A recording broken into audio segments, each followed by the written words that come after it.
Hello everyone, मैं आशीष स्वागत करता हूँ आपका अपने यूट्यूब चैनल एएस मैथमेकर्स इंडिया पर। तो आज की इस वीडियो में हम बात करने वाले हैं एडजॉइंट ऑफ ए मैट्रिक्स के बारे में। तो सबसे पहले तो हम इसको डिफाइन करेंगे कि एडजॉइंट ऑफ मैट्रिक्स क्या होता है और इसके कुछ एग्जांपल्स को जो है डिस्कस करेंगे, जिसमें जो है एक 2x2 ऑर्डर का मैट्रिक्स डिस्कस करेंगे और एक 3x3 ऑर्डर का मैट्रिक्स डिस्कस करेंगे। ठीक है, तो चलिए बिना देरी किए स्टार्ट करते हैं आज की इस वीडियो को। तो यहाँ पर पहले डिस्कस करेंगे डेफिनेशन को कि एडजॉइंट ऑफ ए मैट्रिक्स क्या होता है। तो डेफिनेशन थियोरेटिकली तो नहीं, मैं एक एग्जांपल के द्वारा इसको एक्सप्लेन करूंगा जो कि काफ़ी आसान होने वाला है। फॉर एग्जांपल कि ए कोई अगर मान लीजिए मैट्रिक्स है जो कि यहाँ पे इस फॉर्म में लिखा हुआ है A11, A12, A13, ऐसे लिखा है A21, A22, A23 and A31, A32, A33। ठीक है, ये एक मैट्रिक्स लिखा हुआ है 3x3 ऑर्डर का, है ना। तो आपको क्या करना है, इस मैट्रिक्स का जो ए दिया हुआ है इसे एडजॉइंट फाइंड करना है।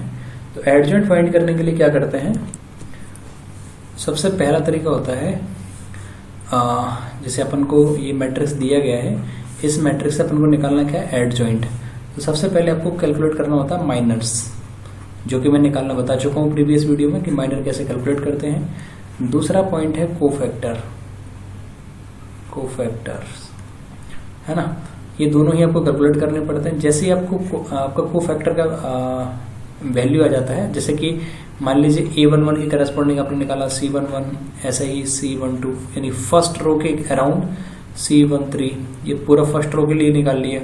ऐसे ही आप निकालोगे C21, C22, C23, इसी प्रकार C31, सॉरी एक मिनट है, ये थोड़ा सा गलत कर दिया, इसको फिर से करना पड़ेगा। यहाँ पे ये आपको इस तरीके से नहीं करना था, यहाँ पे जो है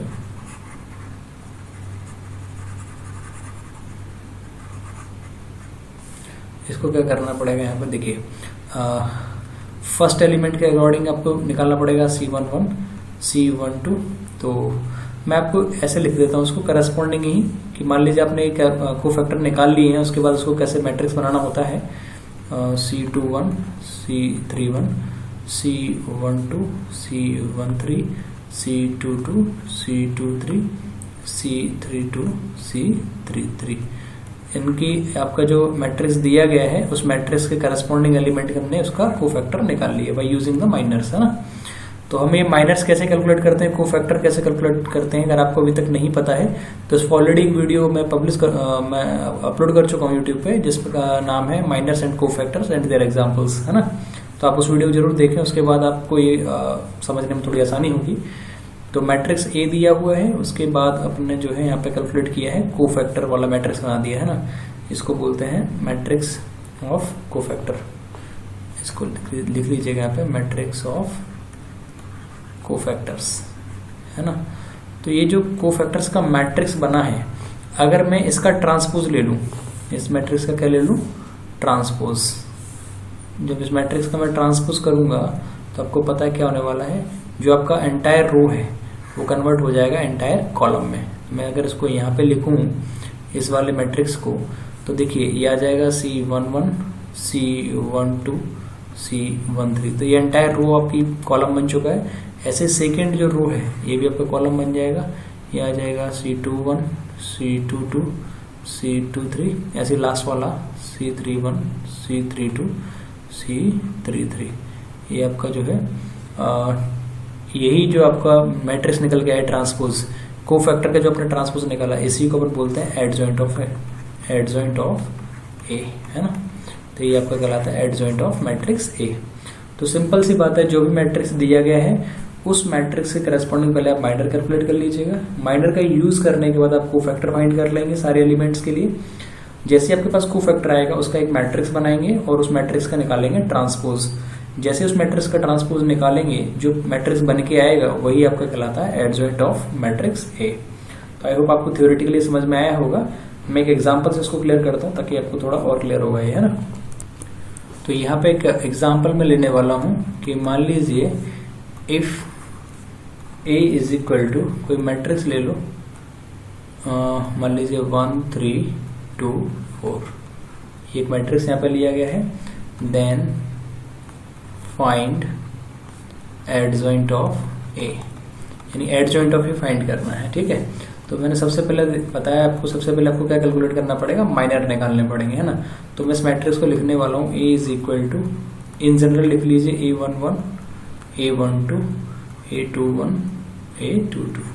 ये आपका किसके इक्वल दिया हुआ है, ये दिया हुआ है 1 3 2 4, इसके इक्वल दिया गया, राइट। तो इसका मतलब ये हुआ A11 का वैल्यू 1 है, A12 का वैल्यू 3 है, और A21 का वैल्यू 2 है, और A22 का वैल्यू 4 दिया हुआ है, ठीक है। तो आपको सबसे पहले कैलकुलेट करना है माइनर्स, ठीक है। जैसे आप माइनर निकालो तो फर्स्ट एलिमेंट के करस्पॉन्डिंग माइनर होता है यहाँ पे M11। जैसे आप M11 निकालोगे तो आपको मैंने बताया था ये पूरा एंटायर कॉलम जाएगा और ये एंटायर रो, जिस एलिमेंट को कैलकुलेट कर रहे हैं उस एलिमेंट से संबंधित पूरी एंटायर रो और उस एलिमेंट से संबंधित एंटायर कॉलम पूरा, ये दोनों डिलीट हो जाते हैं। अब बचा कौन सा एलिमेंट आपका A22, है ना। मैं आपको थोड़ा अलग पेन समझाऊंगा, ये बचा आपका A22। तो M11 आ गया आपका A22। अब A22 का वैल्यू अगर इसमें देखा जाए तो वो क्या है 4। ऐसे आपको निकालना है M सेकेंड एलिमेंट A12 के करस्पॉन्डिंग आएगा M12, है ना। जब इस एलिमेंट के करस्पॉन्डिंग निकालेंगे तो पूरी एंटायर ये रो और पूरा एंटायर कॉलम ही डिलीट हो जाएगा, बचेगा केवल A21। अब A21 की वैल्यू यहाँ पे क्या है 2 है, तो ये आ गया 2। ऐसे अगर निकालेंगे M21 का मतलब हो गया आपको जो है ये वाली वैल्यू A21, ये वैल्यू निकालना है। तो इसके संबंधित एंटायर कॉलम और एंटायर रो ये डिलीट हो जाएगा, बचेगा ये वाला वैल्यू A12 का वैल्यू आप देख सकते हैं क्या है, A12 का वैल्यू है 3। ऐसे ही आपको निकालना है M22 मतलब लास्ट वाले एलिमेंट करस्पॉन्डिंग, तो ये पूरा कॉलम, ये पूरी रो चली जाएगी, तो बचेगा A11 मतलब यहाँ पे क्या है 1। ये आपके सारे माइनर्स जो है कैलकुलेट होके आ गए। अब आपको निकालना है इसके करस्पॉन्डिंग कोफैक्टर। तो मान लीजिए आप निकालेंगे C11, तो फॉर्मूला होता है -1 की पावर 1 + 1। कोफैक्टर निकालने के लिए फॉर्मूला होता है Cij इक्वल टू -1 की पावर i + j Mij, जहाँ पे m जो है माइनर को रिप्रेजेंट करता है और c जो है कोफैक्टर को रिप्रेजेंट करता है, ठीक है। i और j i कॉलम को, सॉरी i रोथ को, j कॉलम को रिप्रेजेंट करता है, ठीक है। तो अगर C11 निकालना है इसका मतलब यहाँ पे i इक्वल टू 1 है और j इक्वल टू भी 1 है, तो इसलिए मैंने यहाँ पे i -1 की पावर i + j लिखते हैं ना, उसको मैंने 1 + 1 लिख रखा है, और Mij मीन्स 1 अभी -1 की पावर हो जाएगा 2, और M11 का वैल्यू आप निकाल चुके हैं जो कि आया है 4। -1 का स्क्वायर 1 होता है, 1 × 4 आपका आएगा 4। सिमिलरली अब इसके करस्पॉन्डिंग C12 कैलकुलेट कर सकते हैं, जो कि आएगा -1 की पावर 1 + 2 M12 जाएगा -1 की पावर 3, और M12 का वैल्यू कितना है 2, जो कि यहाँ पे आप देख सकते हैं कैलकुलेट किया हुआ है। -1 की पावर 3 चूंकि ऑड पावर है तो माइनस वैल्यू आएगी, और -1 × 2 होता है -2। इसी तरीके से इसके करस्पॉन्डिंग C21 कैलकुलेट करेंगे, तो -1 की पावर 2 + 1 M21 -1 की पावर 3 इंटू M21 का वैल्यू यहाँ पे कितना है 3 है, तो ये आ गया 3। तो -1 की पावर 3 ऑलरेडी -1 आएगा, इंटू 3 आएगा -3। ऐसे ही लास्ट वाला C22 कैलकुलेट करेंगे, तो यहाँ से आएगा -1 की पावर 2 + 2 M22। ये किसके इक्वल आएगा, देखिए -1 की पावर 4 आ जाएगा, इंटू M22 का वैल्यू आप देख सकते हैं जो कि कितना है 1 है। तो -1 की पावर 4 इवन नंबर है, तो ये आ जाएगा 1 × 1, यानी कि आपको दे देगा ये 1। तो यहाँ पे सारे कोफैक्टर्स यहाँ पे कैलकुलेट कर लिए हैं, C11 C12 C21 और C22। तो इसको मिला के अब हम एक मैट्रिक्स बनाने वाले हैं, देखते हैं। इसको मिला के एक मैट्रिक्स बनाएंगे जिसको बोलेंगे अपन कोफैक्टर मैट्रिक्स, है ना। तो यहाँ पे जो है हमने लिखा हुआ है कोफैक्टर्स मैट्रिक्स, जो कि आपका होगा अगर आप इसके करस्पॉन्डिंग बात करेंगे, जैसे A11 A12 A21 A22 लिखा था, उसके करस्पॉन्डिंग अगर बात करेंगे तो उसको मैंने लिख रखा है C11 C12 C21 C22, है ना। ये आपका कोफैक्टर मैट्रिक्स है। इसकी जो वैल्यू आपने कैलकुलेट करी है उसको पुट कर लीजिएगा। तो यहाँ पे देखेंगे C11 का वैल्यू कितना है 4 है, और C12 का वैल्यू -2 है, तो आ जाएगा 4 - 2। C21 का वैल्यू देख लीजिएगा, C21 का जो वैल्यू है वो है आपका -3, और C22 का वैल्यू है 1, तो -3 1 यहाँ से आ जाएगा, -3 and 1। ये आपके पास आ गया कोफैक्टर मैट्रिक्स, है ना, कोफैक्टर्स मैट्रिक्स। अब आपको क्या करना है, इस मैट्रिक्स का लेना है ट्रांसपोज, क्योंकि आपको निकालना है एडजॉइंट ऑफ मैट्रिक्स।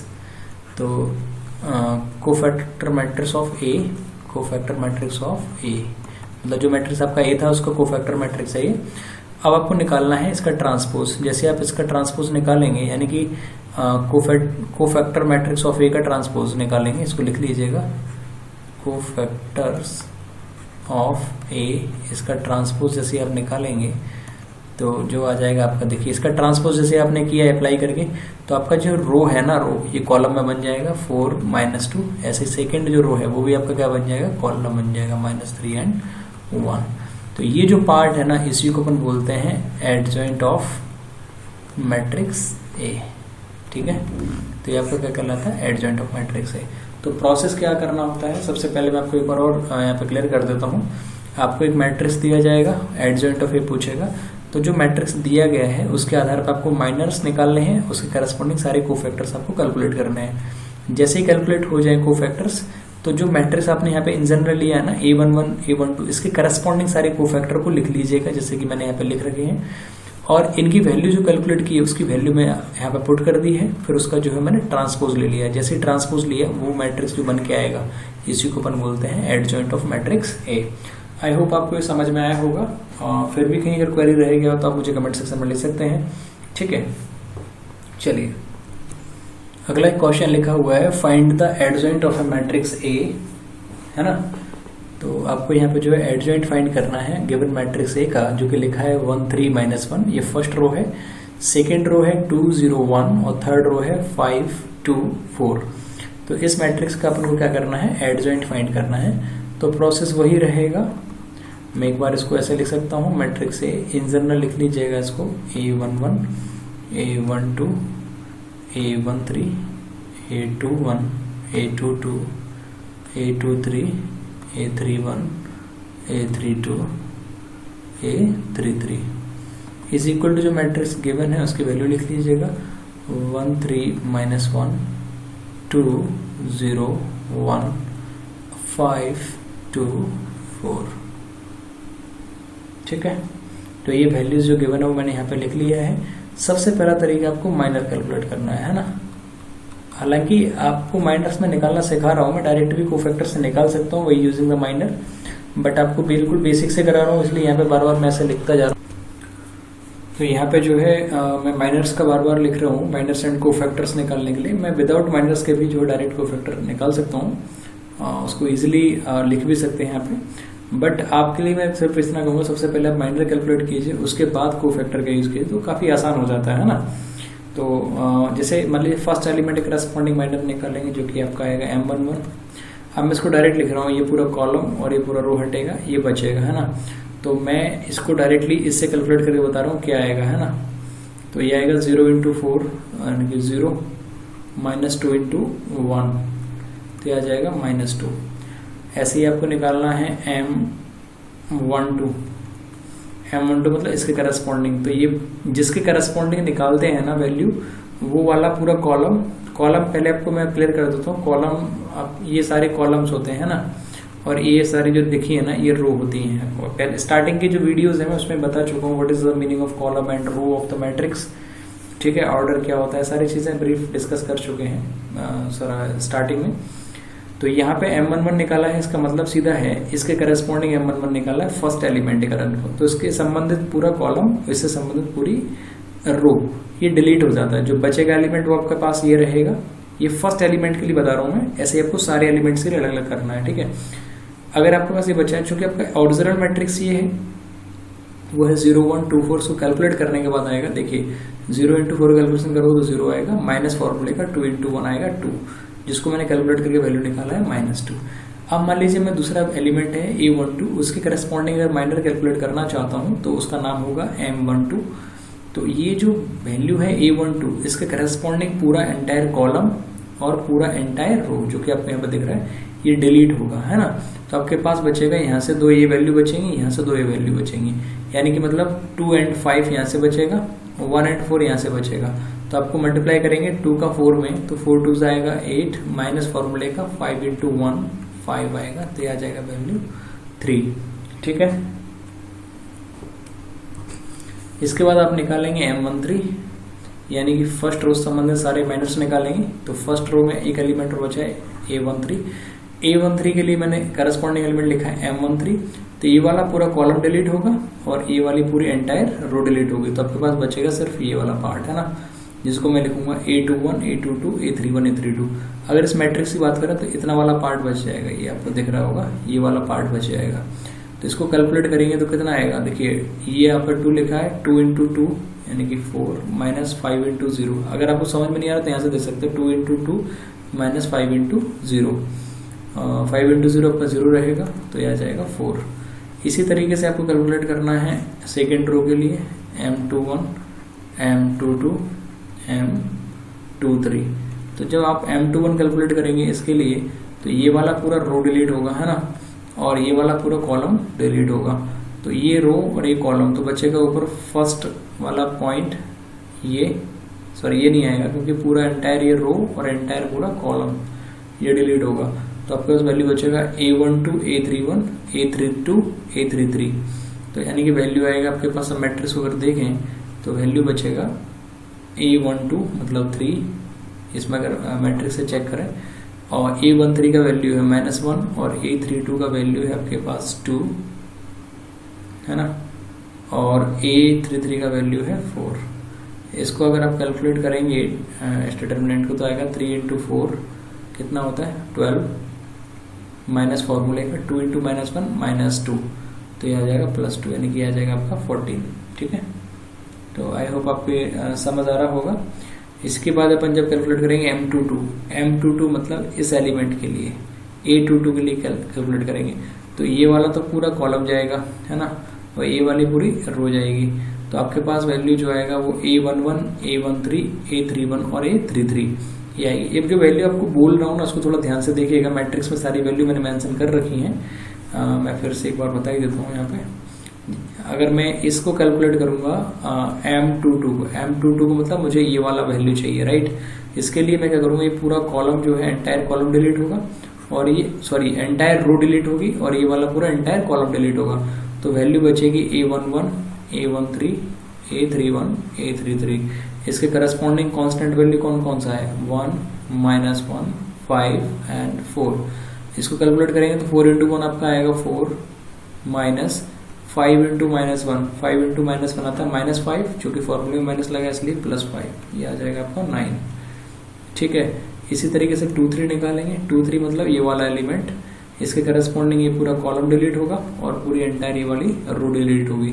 तो आपके पास जो वैल्यू बचेगी वो बचेगी A11, A12, A31 और A32। तो यहाँ पे मैं आपको बता दूं ये बचेगा 1, 3 और यहाँ से बचेगा 5, 2, है ना। तो 1, 3, 5, 2 कितना आएगा 1 इंटू 2।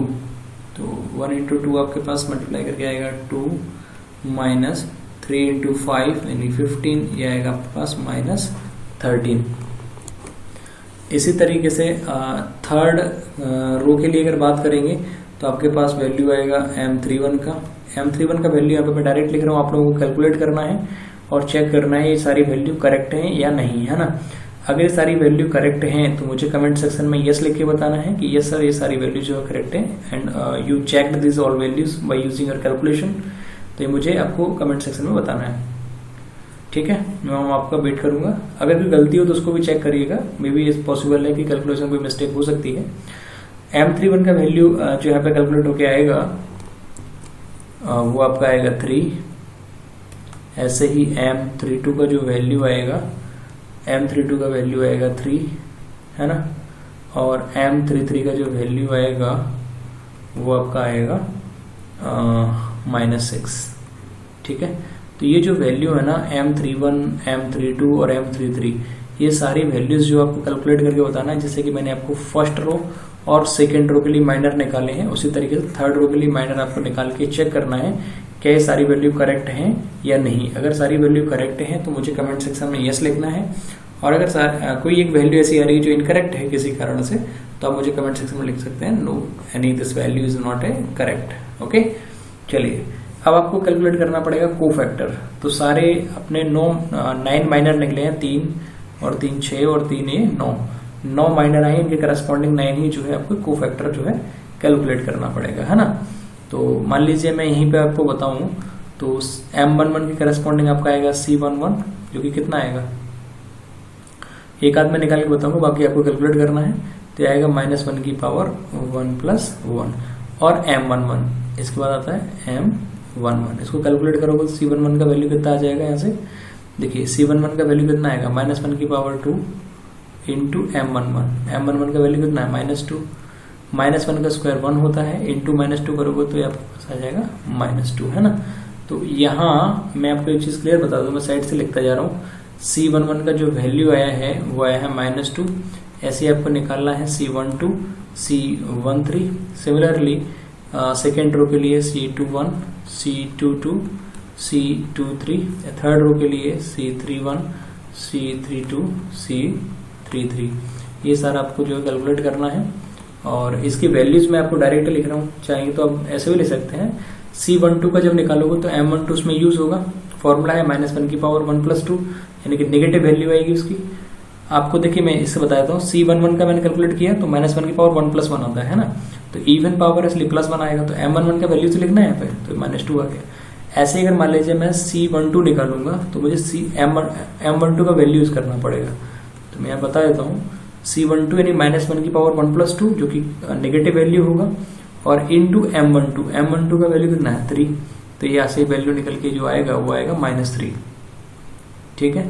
ऐसे C13 निकालूंगा तो -1 की पावर 1 + 3 कितना हो जाएगा 4, तो -1 की पावर 4 क्या होता है 1, और M13 का वैल्यू कितना है, मल्टीप्लाई बाय M13 करोगे तो 4 आ जाएगा, तो आपके पास इसका वैल्यू जो आएगा वो 4 आएगा। ये वैल्यू मैं डायरेक्ट कैलकुलेट कर रहा हूँ, आपको थोड़ा सा ध्यान देना पड़ेगा इन वैल्यू पे, है ना। मैं आपको समझाते हुए एक्सप्लेन कर रहा हूँ। C21 मैं नीचे लिख देता हूँ अगर दिक्कत हो रहा हो तो। C21 जब कैलकुलेट करोगे तो फॉर्मूला होता है -1 की पावर I + j, यानी कि 2 + 1 M21। तो -1 की पावर 2 + 1 कितना होता है 3, और M21 का वैल्यू आप कैलकुलेट कर चुके हैं पीछे। M21 का वैल्यू कितना है 14, तो ये आपके पास आ जाएगा 14। -1 की पावर 3 -1 होता है, 14 की मल्टीप्लाई करोगे तो -14 आ जाएगा, तो ये आ गया आपके पास -14। सिमिलरली C22 कैलकुलेट करें, -1 की पावर 2 + 2, जो कि +1 हो जाएगा, और इंटू M22 का वैल्यू कितना है 9, तो ये 9 ही रहेगा क्योंकि पॉजिटिव है। ऐसे C23 की जब बात करेंगे तो -1 की पावर 2 + 3, जो कि हो जाएगा 5, तो -1 की पावर 5 माइनस ही होता है, मल्टीप्लाई करोगे M23 से, जो कि वैल्यू है -13, -13 इंटू -1 आपका आ जाएगा 13। ऐसे C13 -1 की पावर 3 + 1, जो कि पॉजिटिव 1 आएगा, इसका मल्टीप्लाई करेंगे आप M31 के साथ में, तो M31 का वैल्यू यहाँ से देखना पड़ेगा, M31 का वैल्यू है 3, तो आपके पास इसका वैल्यू जो है 3 आएगा।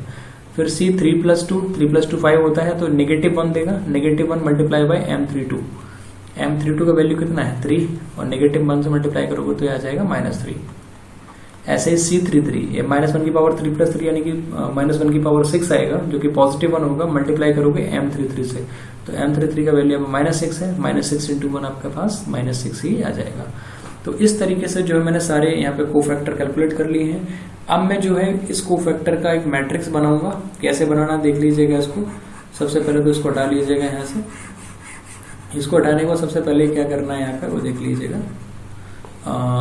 देखिए आपको क्या करना है, जो मैट्रिक्स मैंने शुरुआत में बनाया था ना, A11, A12, A13, A21, A22, A23, A31, A32, A33, इसके करस्पॉन्डिंग एक कोई आपको जो है कोफैक्टर मैट्रिक्स बनाना है, तो जी आ जाएगा आपका C11, C12, C13, C21, C22, C23, C31, C32, C33। इसमें कुछ नहीं किया हमने, आपके पास वैल्यू सारी A लिखा है ना, A के स्थान सब जगह C लगा दिया, तो कोफैक्टर मैट्रिक्स बन गया है ना। अब ये जो कोफैक्टर मैट्रिक्स है इसकी जो वैल्यू आपने कैलकुलेट करी वो सारी वैल्यू पुट कर दीजिएगा। C11 का वैल्यू कितना है -2, C12 का वैल्यू कितना है -3, है ना, C13 का वैल्यू कितना है 4, ठीक है। ऐसे ही आपका जो है C21 का वैल्यू है -14, C22 का वैल्यू जो है वो है 9, और C23 का वैल्यू जो है वो है 13। ऐसे यहाँ पे जो है C31 का वैल्यू है 3, C32 का वैल्यू है -3, और C33 का वैल्यू है -6। अभी जो मैट्रिक्स आया है ना, ये वाला मैट्रिक्स, इस मैट्रिक्स का निकालेंगे अपन ट्रांसपोज। जब इस मैट्रिक्स का ट्रांसपोज निकालेंगे तो उसको हम लिखेंगे कोफैक्टर, इसको एक्चुअली क्या बोलते हैं, कोफैक्टर मैट्रिक्स है ना, क्या बोलते हैं, कोफैक्टर मैट्रिक्स। अब इस कोफैक्टर मैट्रिक्स का मैं निकालना ट्रांसपोज, तो जब इस कोफैक्टर मैट्रिक्स का ट्रांसपोज निकालेंगे तो हम इसको क्या करेंगे, यहाँ पे इसकी खैर आवश्यकता नहीं है तो समझाने के लिए लिखा था मैंने आपको, मैन था आपका कोफैक्टर मैट्रिक्स। अब इस कोफैक्टर मैट्रिक्स का ट्रांसपोज निकालेंगे तो उसको हम ऐसे रिप्रेजेंट कर सकते हैं -2 -3 4 और ये आ गया -14, थोड़ा करेक्ट कर लीजिए, -14 9 13 3 -3 -6। इसका जब आप ट्रांसपोज निकालेंगे तो इसी को अपन बोलते हैं एडजॉइंट ऑफ मैट्रिक्स ए। तो एडजॉइंट ऑफ मैट्रिक्स ए क्या आ जाएगा, इसको ट्रांसपोज में कन्वर्ट कर दीजिएगा तो ये पूरा का पूरा जो रो दिख रहा है ना ये कॉलम में कन्वर्ट हो जाएगा, कॉलम मतलब -2 फिर ये -3 और ये 4। ऐसे सेकंड जो रो है ये भी एंटायर कॉलम में बदल जाएगा, पहले आएगा -14 फिर सेकंड वैल्यू 9 है वो यहाँ आएगी, 13 है वो यहाँ आएगा। ऐसे लास्ट वाला जो लिखा है ना रो 3 -3 -6 ये कॉलम बन जाएगा 3 -3 और -6। तो ये जो है आपका जो कैलकुलेट हो गया है फाइनल, इसी को अपन बोलते हैं एडजॉइंट ऑफ मैट्रिक्स ए। तो इस तरीके से जो है एडजॉइंट को कैलकुलेट किया जाता है। तो मैंने एक एग्जांपल आपको 2x2 मैट्रिक्स का लेके कराया, एक एग्जांपल जो है 3x3 मैट्रिक्स को लेके जो है कैलकुलेट कराया। तो एक सिंपल सा प्रोसेस, इसका समरी अगर बताऊं आसान शब्दों में तो सिंपल एक चीज है, अगर आपके पास कोई मैट्रिक्स गिवन है तो उस मैट्रिक्स से सबसे पहले आप माइनर कैलकुलेट करिए, पहला पॉइंट। जब माइनर कैलकुलेट हो जाए सेकंड पॉइंट आपको क्या करना है, कोफैक्टर निकालना है। सारे कोफैक्टर कैलकुलेट हो जाए तो आपने जो मैट्रिक्स ए की करस्पॉन्डिंग जो जनरल मैट्रिक्स बनाया हुआ है उसकी करस्पॉन्डिंग आप कोफैक्टर मैट्रिक्स बना लीजिएगा। जैसे ही वो कोफैक्टर मैट्रिक्स की जो वैल्यू आपने कैलकुलेट करी है वो उसमें जब आप पुट करेंगे तो फिर आपके पास जो है कोफैक्टर मैट्रिक्स बन जाएगा। फिर आपको करना है कोफैक्टर मैट्रिक्स का ट्रांसपोज। जैसे ही उस कोफैक्टर मैट्रिक्स का ट्रांसपोज निकालोगे उसी को अपन बोलते हैं adjoint of given matrix A. तो आई होप आपको ये क्वेश्चंस जो समझ में आए होंगे। फिर भी कहीं अगर कोई क्वेरी रह गई हो तो आप मुझे कमेंट सेक्शन में ले सकते हैं, वहां मैं आपको डिस्कस करने की जो है कोशिश करूंगा। तो आज की इस वीडियो में सिर्फ इतना ही। Thank you, all the best.